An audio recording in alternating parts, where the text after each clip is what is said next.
Hey Megan, you ready to bust some stuff? Well, if by stuff you mean energy myths, yes, let's get busted.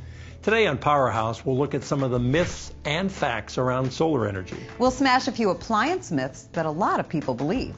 And we'll explore some truths about ventilation, circulation, and insulation in your home. Get out your sledgehammer. We're busting it up on this week's Powerhouse.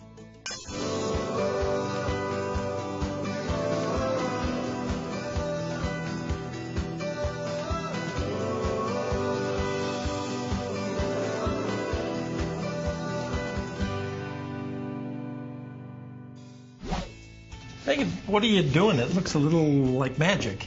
You know what? It's science, which is kind of like magic. Super cute, too. So these toys are solar powered, and I've been charging this guy up. See how he's dancing? This guy, poor guy over here needs his light source, and as soon as he gets it, then he starts grooving, too. So this little demonstration gives us a clue to our first myth. When you have solar panels helping to supply energy to your home, you'll still have power during a power outage. What do you think? It seems like maybe you should, but I know things are usually more complex than they seem. We actually have a guest here to tell us if this is a bust. Joining us is Jake Robbie from Robbie Hardware. Jake, thanks for joining us. Certainly, thank you. So, is this a bust? Well, basically, yes. When it comes to the utility providing power to the home, if that power is cut, the power from the solar has to also cut. It has to stop, because if you're not consuming everything that you're generating, then you're putting that back out on the lines, which would be a liability when the power is supposed to be down. And that's a safety issue, right? It certainly is, and part of the National Electric Code. Okay, so can you briefly explain to us how solar energy is generated, how it's harnessed, and how it's used in a home? Basically, a solar panel produces DC current. That DC current then is taken to the inverter. The inverter converts it over to usable AC energy like we use in our home for all of our appliances. And Jake, how do you decide whether a home is a good fit for solar? Well, it really doesn't matter, Pete, whether you need 6 panels or 60. We all consume energy, and with a solar module, we're just providing the kilowatt hours for anybody's home based on their need. Now, if there is an outage and the power, to your point, goes out even in a solar-powered home, how do I, as a homeowner, make sure that I have that power contained so that I can use it in an emergency like that? Well, there's a couple different ways. One's a generator if the power has to be on. The second is a battery. Over my right shoulder is an AC coupled battery, so we're charging it with AC power and discharging it with AC power. In the event of a power outage, your solar panels can still work as long as you have a battery-based system, in that there's a transfer switch that transfers and disconnects the utility so your solar can still work and the excess can go into the battery for later use overnight. How do you help somebody decide, is it generator or battery storage? Well, if the power just has to be on, we can't always ensure that we can produce power every single day of the year. Some days we have rain, snow, gray skies in the winter, so we may not be able to produce enough to charge the battery to get through the night. If the power has to be on, then a backup home generator is the answer. Let's talk a little bit about costs if I'm going the battery storage route, and how many batteries do I need? Well, it kind of comes down to how many kilowatt hours of overnight consumption you need to run your fridge, your freezers, your lights, your TV. One battery basically is 13.6 kilowatt hours of storage. So 3 batteries would be 40 kilowatt hours of storage. Most people go with 2 to 3 batteries, but you can go up to 16. So going back to that thought of having a power outage, this seems like a really reassuring thing to have in your home. But you only use it when there's an emergency. How do I know that it's actually doing its job and collecting the energy that I want in an emergency? This particular battery has an indicator light on the right-hand side that's just like your fuel gauge in your automobile. When it's fully charged, it's full level, and as the power is consumed or displaced out of the battery, it drains. Jake, what are we talking about in terms of cost for something like this? A starting price for this battery-based system fully installed, you're looking at around $25,000 prior to a 30% federal tax credit. That's a great investment, though. Yeah, thanks for this great information on solar. Thank you. If you'd like more information on solar installations and how they might benefit your powerhouse, Visit PowerhouseTV.com.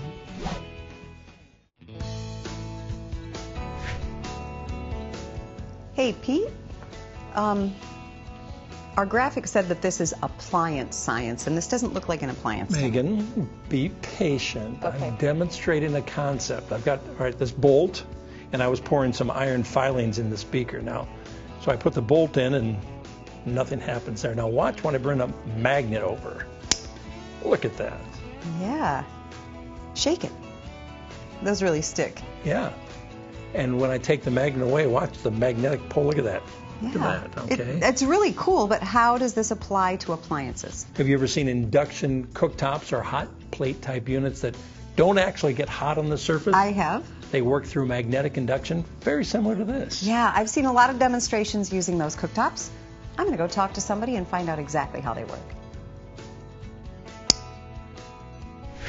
Here to help us reveal some facts about appliances is Alicia from Star Appliance. Alicia, let's start with learning about how an induction cooktop works. So essentially, there's a magnet that goes underneath the cooktop. And if you have a pan with the right metal content, it creates a thermal field through oscillating magnetic field. It's really fancy talk for just saying that the magnet transfers the heat in between the magnet and the pan. Now, isn't it true that these cooktops cook like gas? They do. So you have the instant temperature control with them, much like how you do with gas. You have the ability to turn it up and have that instant, unlike a traditional electric, where that coil will actually change throughout the time that it's on. It's not going to stay at the one consistent temperature.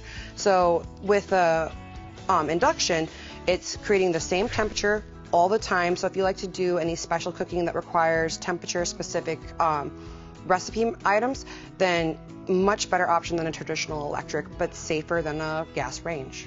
Tell us a little bit about this cookware. So another biggest question that I have is what kind of pan to use. Traditional pans don't work. You need a pan that's magnetic. The easiest way to test that is get a simple magnet from your fridge and see if it connects.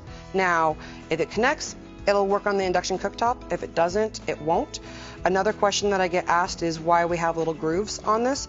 That's so that the electrons can jump and create that heat in between the pan so that it just warms the pan up and not the glass. Okay, and it has to be flat, I'm assuming. Correct. Now, let's bust a couple more appliance myths. All right, I have a myth regarding dishwashers.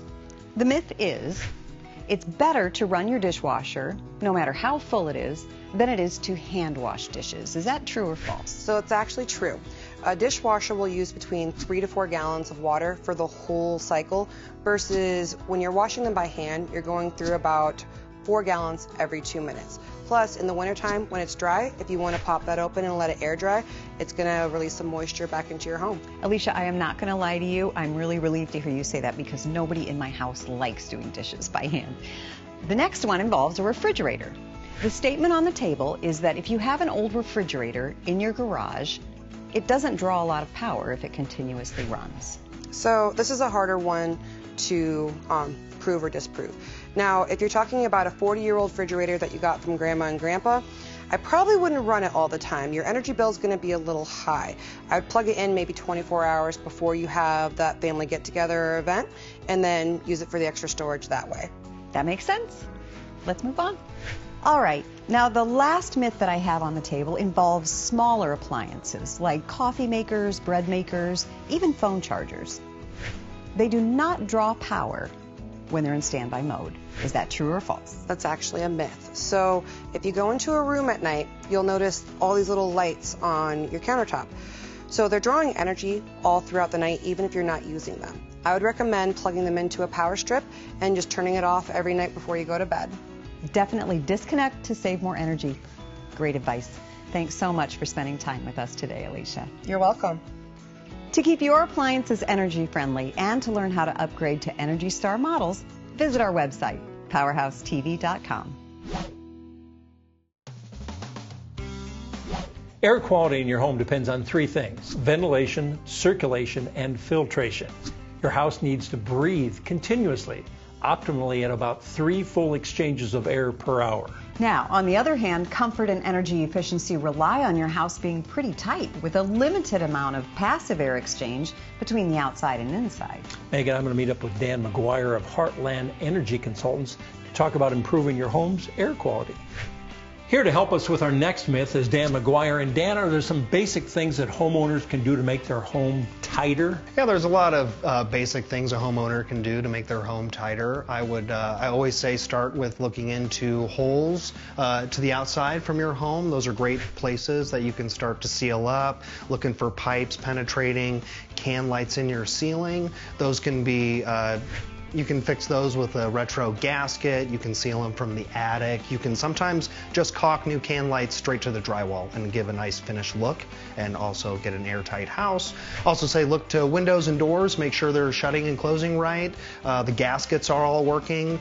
Sometimes just changing out some simple gaskets on some doors can really help, increase the airtightness of your home. Again, we've talked about and we've seen here on Powerhouse, blower door tests really can point out where you've got leakage coming in or air going out, right? That's another way to do it. The blower door test is a great way to find out where the air leakage are in your specific home.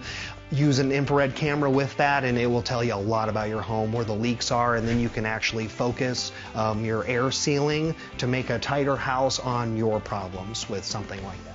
Well, in that sense, can a house be too tight? A house cannot be too tight. We like to say build tight, ventilate right. And that's how we really should look at it. You want an airtight home, but at the same time you want to make sure that you're getting enough fresh air ventilation for both the indoor occupants, the health of them, as well as also any of your mechanical systems, especially gas. Sitting here in the kitchen, I'm looking over here to the stove and having the fan there. Talk us a little about having the fan and getting air in and out. Yeah, so the kitchen fan is doing a great job of taking air from inside the contaminants that you're making when you're using your stove and you're cooking. You want to get those out of the home for an occupant's for their personal health. At the same time, that fan can move a lot of air. If you have a tight house, you really want to make sure that you have a ventilation system to help bring in some fresh air, or what we like to call makeup air, in order to make sure that that system is working to its fullest potential. So again, we should check the kitchen fan, also bathroom fans. Bath fans are the same type of fan. They're taking all the humid air that you're making in your bathroom, they're getting it out to help the building and to reduce humidity as well. But you want to make sure at the same time that they can get their makeup air in order to work correctly. So talk to us, Dan, about I'm getting bad air out, but fresh air in. How do we do that? Yeah, so really we like to look at a home's mechanical ventilation system. There are essentially 3 types of mechanical ventilation systems. There is supply side, which is typically a fresh air pipe ducted into the HVAC system of a home. It's great because it gets filtered as well, and then it uses the HVAC system to distribute that air around the house evenly. There's also exhaust, which would be any kind of kitchen fan or bath fan running. You can run those minutes per hour typically is how they work, and then they bring fresh air in through kind of gaps and cracks in your house. It's a bit uncontrolled, but it uses a lot less energy than the supply side, which is typically referred to as an air cycler. The third one that we really recommend for everybody, which is the best of all the worlds, is what we call a balanced ventilation system with recovery. Typically they're going to be called an ERV or an HRV, so a heat recovery ventilator or an energy recovery ventilator. And what they do is they bring fresh air into the home, but they bring it in a controlled method that's balanced and even, and then it also filters the air through your HVAC system as well and gets distributed through your home. Okay, so you mentioned ERVs, HRVs, and I can retrofit that in my house that I'm in. Definitely, those systems can be added to any home. That you're dealing with getting fresh air, but also you're moderating in terms of the moisture that might be coming in or going out, correct? Yeah, definitely. Some of those systems do allow you to do some moisture management. That is more of a thing in a kind of a dry climate where you're wanting to kind of keep some of that moisture in the home. Dan, with the house being so tight, are the things we need to test for? Yeah, definitely. When you're talking about a tight home, the first thing we like to do is look at any kind of gas-fueled appliance or mechanical system like a water heater or a kitchen stove. And we want to make sure that that you're able to to have enough makeup air, which typically comes into looking at your ventilation system, a mechanical ventilation system. And then I always recommend using something like this right here, which is a gas sniffer. It can help detect any kind of gas leaks that could be from the appliance, or also could be caused from backdrafting of the appliance because you have a tight house. And the technology continues to get more creative. As I look here, explain what we're looking at here. Yeah, this is an indoor air quality monitor. They are packing a lot of stuff into little devices now that are very accessible to the average consumer. This one actually will tell you a lot of things. It will tell you radon, carbon dioxide, carbon monoxide, VOC, which is volatile organic compounds. It will also tell you parts per million of contaminants in your air. You can see it does a lot. So a device like this is going to tell you about the air quality in your home. And the cool thing, there's an app for this that's right on you can put on your phone, right? Yeah, so this one is run through an app on my phone, or you can put it on a tablet or any computer. You can access it anywhere. It's mobile. You can get more than one. You can put them all through your house. I really think it's neat now that they're incorporating radon, which is a very important thing to be actively monitoring in a home. Dan, a lot of good things to keep in mind in terms of ventilation, circulation, and filtration as we think about keeping our homes fresh, but also tight in terms of the air that we breathe, right? Yeah, we really want to promote building a tight home that increases energy efficiency. It helps with the cost of, running and maintaining your home. At the same time, we really want to be conscious of indoor air quality. Dan, a lot of great information. Thanks for your input. And if you'd like more information about ventilation and air quality for your powerhouse, visit powerhousetv.com or AlliantEnergy.com. A thermal imaging camera is of great benefit when searching how energy escapes your home. The camera can see air leaks around windows and doors, find missing insulation in walls, and check ductwork for leaks.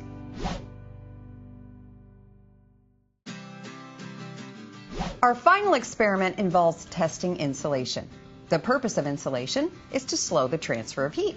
That's right. This is just a demonstration. We do have a hot plate on very kind of low temperature, right? So we have 3 jars representing insulation. We have styrofoam, fiberglass, and then plastic wrap with trapped air. And then our control has nothing. And we're going to place ice cubes in each, and then we're going to set them on the hot plate and see how quickly each melts. As expected, the control jar melted the cube first with a time of 10 minutes. Next to go is the trapped air at 1 hour and 4 minutes, the fiberglass insulation in 1 hour and 7 minutes, and the styrofoam at almost 2 hours. The major conclusion is that any form of insulation is better than no insulation at all. And the good news is that insulation components and methods do not have to be high-tech to work well. Believe or bust, insulation's only benefit is saving energy. Pete, your thoughts? Well, if that was the only benefit, it's a pretty good one, Megan. But I know there's at least one more benefit, soundproofing. Those extra layers make our homes a little more quiet and a little more comfortable every day. Now, as we mentioned, insulation can range from very low-tech solutions to much more involved installations. I'm going to share some of the low-tech, easy-to-apply solutions. So let's trap some air. Now, an easy way to prep your windows for winter cold is by using plastic window covering kits. By adhering these sheets of plastic to window frames and using a blow dryer or heat gun to tighten them, you've created a sealed-in layer of air between you and Old Man Winter. Low-tech, but highly effective. Another important place to insulate is light switches and outlets on exterior walls. Insulation in these areas may be lacking due to placement of electrical boxes and wiring. Simple foam gaskets that can be placed behind switch and outlet plates can greatly reduce invasive or escaping air. While you have that cover off, also check to see if a bit of caulk or other filler might be useful around the box placement itself to help trap that insulating air within the wall. Exterior doors can sometimes use an assist from low-tech and easy-to-install solutions like filled fabric draft stoppers, door sweeps, or additional weather stripping to reduce that air leakage.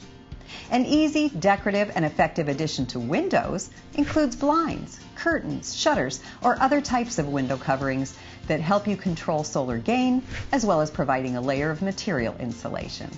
Pete, do you want to review some of the insulation types that take a little bit more effort to install or apply? Sure, Megan.